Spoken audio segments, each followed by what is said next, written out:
अस्सलाम वालेकुम, this is हमने मेंटल वर्क ज़्यादा करना हो तो हम कॉफ़ी या चाय को प्रेफर करते हैं। और इसके पीछे हमारी लॉजिक क्या होती है कि चाय या कॉफ़ी पीने से हम ज़्यादा एक्टिव फील करेंगे, हमें नींद नहीं आएगी और ज़्यादा देर हम अच्छे से काम कर सकेंगे।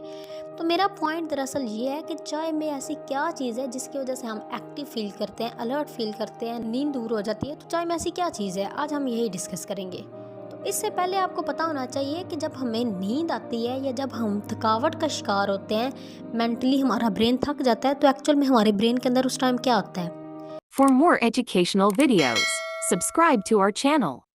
तो मैं पहले आपको बता दूं कि हमारी बॉडी के अंदर बहुत से एटीपी के मॉलिक्यूल्स होते हैं। एटीपी हमारी बॉडी की एनर्जी करेंसी के तौर पे काम करती है कि हमारी बॉडी को जब भी एनर्जी की ज़रूरत होती है तो एटीपी के मॉलिक्यूल से वो पूरी करती है। अब जब हमने कोई काम किया, मेंटल वर्क ज़्यादा किया या फिजिकल वर्क ज़्यादा किया, तो वो एटीपी के मॉलिक्यूल्स टूटेंगे हमें एनर्जी देने के लिए। अब जब वो एटीपी के मॉलिक्यूल्स टूटे तो उनके नतीजे में एक और मॉलिक्यूल पैदा होगा जिसे हम एडेनोसिन कहते हैं। एडेनोसिन का काम क्या होता है? एडेनोसिन के लिए हमारे ब्रेन में स्पेशल रिसेप्टर्स होते हैं। उन रिसेप्टर्स का क्या काम होता है? जब एडेनोसिन का मॉलिक्यूल उन रिसेप्टर्स के साथ अटैच होता है तो वहाँ पे एक स्पेशल किस्म का केमिकल रिएक्शन होता है जिसके नतीजे में हमारे ब्रेन के वो न्यूरॉन्स, वो न्यूरोट्रांसमीटर्स जो एक्टिवली काम कर रहे होते हैं वो स्लो डाउन हो जाते हैं।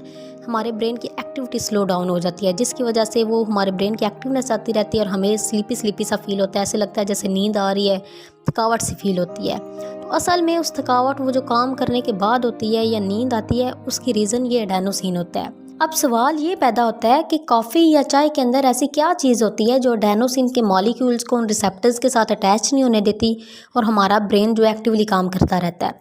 तो कॉफ़ी और चाय के अंदर एक केमिकल होता है जिसको हम कहते हैं कैफ़ीन। कैफ़ीन के मॉलिक्यूल्स का स्ट्रक्चर बिल्कुल एडेनोसिन जैसा ही होता है। इसलिए होता क्या है कि जब हम कॉफ़ी या चाय पीते हैं तो कैफ़ीन के मॉलिक्यूल्स वो हमारे ब्रेन तक जाते हैं और ब्रेन में जाके वो रिसेप्टर्स जहाँ पे पहले एडेनोसिन के मॉलिक्यूल्स ने अटैच होना था वहाँ पे कैफ़ीन के मॉलिक्यूल्स अटैच हो जाते हैं। अब कैफ़ीन के मॉलिक्यूल अटैच हो गए, अब वो एडेनोसिन के मॉलिक्यूल जिन्होंने जाके हमारे ब्रेन की एक्टिवनेस को कम करना था, अलर्टनेस को कम करना था, क्योंकि कैफ़ीन के मॉलिक्यूल अटैच हो गए हैं तो वो अपना काम नहीं कर पाएंगे। इसलिए इंसान जो है वो ऐसे ही एक्टिव फील करता रहेगा। दूसरी तरफ क्या होता है कि कैफ़ीन के मॉलिक्यूल्स हमारे ब्रेन में डोपामिन की मिकदार को बढ़ा देते हैं। अब डोपामिन बढ़ने से क्या होता है? डोपामिन एक ऐसा न्यूरोट्रांसमीटर है जो हमें प्लेयर, एक्टिवनेस, फोकस को बढ़ाता है और ये वाली खसूसियात हमें पैदा करता है। एक तरफ एडेनोसिन ना अटैच होने की वजह से हम स्लीपी फील नहीं करेंगे, डीएक्टिव फील नहीं करेंगे, थका हुआ फील नहीं करेंगे, और दूसरी तरफ डोपामिन के ज़्यादा रिलीज़ होने की वजह से हम ज़्यादा एक्टिव, ज़्यादा अलर्ट और ज़्यादा फोकस के साथ अपना काम कर पाएंगे और एक्साइटमेंट के साथ। तो दरअसल कॉफ़ी के अंदर ये चीज़ होती है जिसकी वजह से हम एक्टिव फील करते हैं उसको पीने के बाद। होप सो आपको समझ आ गई होगी। ओके, अल्लाह हाफिज़।